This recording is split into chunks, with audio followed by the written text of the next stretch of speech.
Estamos en compañía de Samuel Rota, director ejecutivo de Proética. Junto a él vamos a hacer un análisis sobre el reciente barómetro global de corrupción hecho por Transparencia Internacional sobre el Perú y América Latina. ¿Cuál es la percepción que dice la opinión pública sobre la corrupción en nuestro país y en el continente? ¿Qué tal, Samuel? Bienvenido.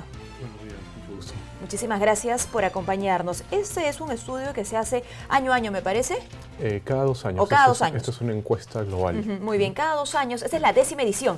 Sí.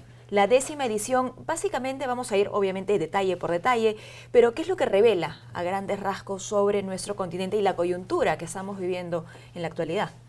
A grandes rasgos lo que nos muestra es que los ciudadanos de América Latina y el Caribe están cada vez más críticos con la percepción de corrupción frente a sus instituciones, sus gobiernos, sus líderes políticos, ¿no? En el caso del Perú hay algunas particularidades, ¿no? Estamos entre los más críticos de los críticos, que son los latinoamericanos. Hay que recordar, me parece importante no perder de vista, que el trabajo de campo de esta encuesta se hace aquí en el Perú en febrero de este año, de 2019, ¿no? Entonces es un momento bien particular, es un momento en el cual se estaba por suscribir o suscribiendo el acuerdo de colaboración entre el Ministerio Público y Odebrecht. Veníamos de la detención de Keiko Fujimori, veníamos de la solicitud de asilo de Alan García, veníamos del referéndum. Entonces la sensación contra la corrupción estaba a flor de piel, digamos, entre los peruanos, las peruanas, ¿no? Ahora, eso por un lado. Por otro lado, las acciones legales que se han emprendido en general en el continente contra casos de corrupción, entre ellos, por supuesto, el más sonado Lava Jato, pueden haber también de alguna manera incrementado que esta percepción sea más crítica, pero a la vez haya quizá un sentimiento más positivo sobre lo que se está haciendo. En algunos casos sí. Hay una pregunta dentro de esta encuesta que se le hace a la gente y es: ¿usted cree que las personas comunes, ¿no? pueden hacer una diferencia contra la corrupción? Sí. Y en el caso peruano es bien interesante porque el dato aumenta notablemente, ¿no? Y si bien no resultamos siendo los más optimistas, estamos muy por encima de la media, ¿no? del promedio regional. Y nuevamente eso puede tener que ver, esta es una interpretación sin duda, con que en ese momento en que se realice el trabajo de campo, veníamos pues de las movilizaciones que había habido a fin de año, de ello, ¿no? Durante enero, ¿no? De apoyo al equipo de fiscales de Lava Jato. Entonces, eso puede tener un correlato en los datos recogidos en la encuesta. Bueno, y eso pese al temor de alguna represalia, ¿no? Sobre lo que dice nuestro invitado, el señor Rota, los ciudadanos pueden hacer una diferencia. El 77% de los ciudadanos sostiene que la gente corriente puede hacer una diferencia en la lucha contra la corrupción. Sin embargo, y no está mal, ¿no? Esta gran muestra de ciudadanos en el continente piensa que lo que se está haciendo aún no es suficiente, ¿no? Sin duda, es parte de lo que decía. La percepción es muy, muy dura, ¿no? Si bien en el Perú nuevamente la valoración contra lo que se está haciendo, contra el desempeño de las instituciones, contra la corrupción, es un poco mejor, ¿no? En general es malo, la crítica es muy fuerte, ¿no? Y esto tiene que ser un llamado de atención a nuestras autoridades en el contexto en el que nos encontramos actualmente. Además, recuperar la agenda anticorrupción y llevar adelante todo lo que había estado siendo obstaculizado, ¿no? Los blindajes, las reformas. Es un momento, ¿no?, crucial para ello. Es un momento, ¿no?, muy importante para poder pensar en retroceder en estos indicadores que teníamos. Muy bien, ojo, otro dato importante de esta encuesta habla sobre el aumento de la corrupción. Más de la mitad, 53% de todos los ciudadanos sostienen que la corrupción aumentó en los últimos 12 meses. ¿Esto tiene que ver con que efectivamente podría haber más corrupción o es que la corrupción o los actos de corrupción son más visibilizados? Dado que es una encuesta de opinión, de percepciones, tiene que ver más lo segundo, ¿no? Sin embargo, por otro lado, hay preguntas de victimización también. A la gente se le pregunta por su experiencia directa en casos de corrupción. Y en el caso peruano, el dato que tenemos es que con respecto a la medición anterior aumentó el pago de sobornos en el contacto con instituciones públicas. Está en el orden del 30% ahora, ¿no? Y eso nos pone casi en el top 3. Bueno, eso es bastante peligroso, ¿no? Después Ver de el soborno Venezuela, como México, sí. como un fenómeno habitual, ¿no? Correcto. Que revela la encuesta. Más de 1 de cada 5 ciudadanos que accedieron a los servicios públicos como atención médica y educación, los servicios más básicos, habían pagado sobornos el año anterior. Ese es el caso del promedio regional. El caso peruano es mayor. 30% casi, ¿no? Entonces, eso es bien preocupante. Demuestra que, sin embargo, si es que hemos estado como país luchando contra la gran corrupción, ¿no? Que es todavía una lucha que tiene que terminarse, abajo en la cotidianidad, en la relación diaria de los servicios públicos, los trámites, con ciudadano, todavía hay mucho trabajo que hacer. Y en particular sobre ese dato hay uno que es muy, muy preocupante, y es que por primera vez hemos preguntado por lo que se conoce en la literatura como sextorsión, es decir, ya no la coima por dinero, sino la coima por favores sexuales, ¿no?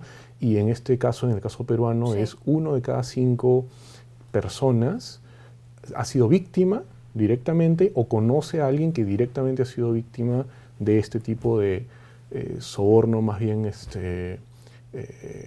no monetarios, ¿no? sino sexual. Entonces, es muy alto y muy preocupante, ¿no? Bueno, terrible. Y usted indica, señor Rota, que esa es la primera vez que se habla de extorsión sexual en la encuesta. En esta encuesta sí. Bueno, a prestar muchísima atención. Ya vamos a hablar sobre las recomendaciones, porque claro, además de los datos, ¿no? Que se recaban en la encuesta, hay una serie de recomendaciones. Luego, siguiendo con el concepto de soborno y que lamentablemente se ha visto percibido como un fenómeno habitual, lamentablemente esta encuesta también devela que hay una falta de integridad política para el ciudadano, en especial en época de elecciones. Ojo, porque se viene un proceso electoral. 1 de cada 4 ciudadanos recibió sobornos a cambio de votos en los últimos 5 años. Sí, ese es un dato bien contraintuitivo y bien interesante, porque en nuestra región habíamos avanzado bastante contra este fenómeno que es la compra de votos, ¿no? En particular en América Latina y Caribe se había avanzado bastante en este tipo de limitar ese tipo de problema.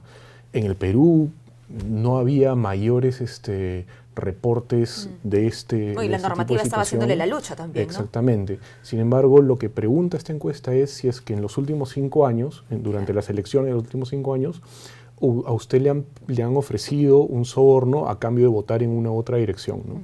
No es la materialización de la compra de votos, pero sí el intento. Entonces y el dato es fuerte. En el caso peruano es 1 de cada 5, en el caso peruano, lo cual es alto, ¿no?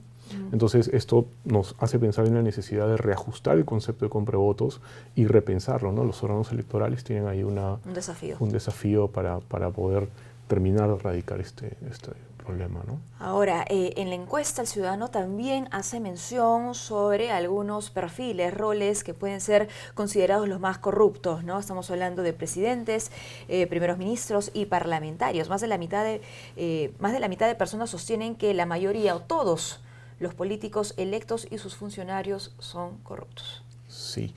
En el Perú, ¿cómo nuevamente volvemos al contexto en el cual se recoge esta encuesta, ¿no? En el Perú, cuando uno le pregunta a las personas del total de congresistas, ¿cuántos cree usted que son corruptos? El dato es el más alto de toda la región, ¿no? 80% cree que son o todos o casi todos son corruptos, ¿no? Por lejos del segundo puesto, que es Panamá, si no me equivoco, que obtiene un 67%. Wow, entre 80 y 67. Exactamente. Entonces, nuevamente esa crítica contra el desempeño que varios de los políticos en el Congreso habían evidenciado, habían desplegado, era percibido por la gente de forma muy negativa, ¿no? Muy bien, bueno, frente a todos estos datos que devela esta 10ª edición del Barómetro Global de la Corrupción en América Latina y el Caribe, ¿cuáles han sido las recomendaciones que se han hecho y cuáles seguramente tendríamos que aplicar de inmediato en nuestro país? Usted ha ido mencionando algunas. Sí, bueno, Transparencia Internacional, desde su ubicación como entidad global, hace algunas recomendaciones más bien generales que tienen que ver con adoptar los compromisos a los cuales los países están adhiriendo. El compromiso de Lima, por ejemplo, que se firmó el año pasado aquí en nuestra capital, ¿no? Llevar adelante en toda su dimensión la Convención de las Naciones Unidas, la Convención Interamericana, la Convención contra el Soborno de la OSCE. Son instrumentos, además, que están allí y hay que hacer uso de ellos. Exactamente, hay que hacer uso de ellos, hay que implementarlos con seriedad, ¿no? Hay que medir que se estén efectivamente llevando adelante con éxito, y si estamos fracasando o no avanzando, hay que saber por qué estamos en esa situación. Entonces esa es una primera gran recomendación, ¿no? Y luego hay recomendaciones específicas que tienen que ver con varios de los problemas que hemos ido señalando. El tema de revisar lo que está pasando con la compra de votos o con la tentativa de compra de votos es un reto que cada país, cada sistema electoral tiene que empezar a tomar con pinzas y analizar, diseccionar y ver por qué está pasando eso, ¿no? Cuáles son las condiciones que favorecen que eso ocurra. En el caso de pequeña corrupción, la corrupción en trámites, nuevamente, como país nosotros le hemos dado mucha atención a la lucha contra la gran corrupción, que todavía está en marcha, pero la pequeña corrupción todavía se está desplegando con mucha salud, ¿no? Bueno, y fortalecer por un lado las instituciones, pero también al ciudadano. Por supuesto, ¿no? La educación, enseñarle. Exactamente, la conducta ética, ¿no? En las encuestas de proética, ya no la de Transparencia Internacional, sino la de proética, uno ve claramente cómo las zonas grises entre lo que está bien y lo que está mal son muy amplias, ¿no? La actitud ambigua de la gente frente a la corrupción es muy amplia, ¿no? Casi 2/3 de los peruanos no saben rechazar claramente un acto de corrupción, y eso tiene mucho que ver con información, pero también tiene que ver con ejemplo, con formación ética, ¿no? Habría que tener una definición mucho más clara, ¿no? De todo aquello que es corrupto, y cómo se suman también los medios de comunicación. Por supuesto, a ese compromiso, ¿no? De educación. El papel que cumplen es clave, exactamente. El papel que cumple informando es fundamental. Ahora, ¿qué tan importante en este contexto de recomendaciones es seguir avanzando con la reforma política del país? Es central. Que ha estado entrampada ya ¿cuánto tiempo? Es central, ahí hay varios puntos que tienen que revisarse, ¿no? Quedó pendiente, por ejemplo, digamos, se presentó un paquete de reformas de financiamiento político, se optó una pequeña parte, importante, ¿no? Que es lo de la revisión del delito, pero quedó pendiente todo lo que tiene que ver con control de los partidos, con la responsabilidad autónoma de los partidos por no cumplir con las normas de financiamiento. Hay que revisarlo, inmunidad parlamentaria, ¿no? La reforma que se adoptó es una reforma más bien regresiva en materia de inmunidad parlamentaria, eso tiene que revisarse, ¿no? Entonces hay una tarea también pendiente, y vamos pues a ver cómo nos desenvolvemos como país en estas elecciones que vienen. Claro, ¿no? que sí, uno puede afortunadamente siempre regresar a las normas, ¿no? Pero tenemos que ver que estas sean eficientes y que su impacto sea positivo para el país, en este caso para seguir luchando contra la corrupción. Muchísimas gracias, señor Rota, por acompañarnos. ¿Es posible para nuestros televidentes tener acceso a este estudio, a esta encuesta? Lo pueden encontrar en la página web de Proética o en la página web de Transparencia Internacional.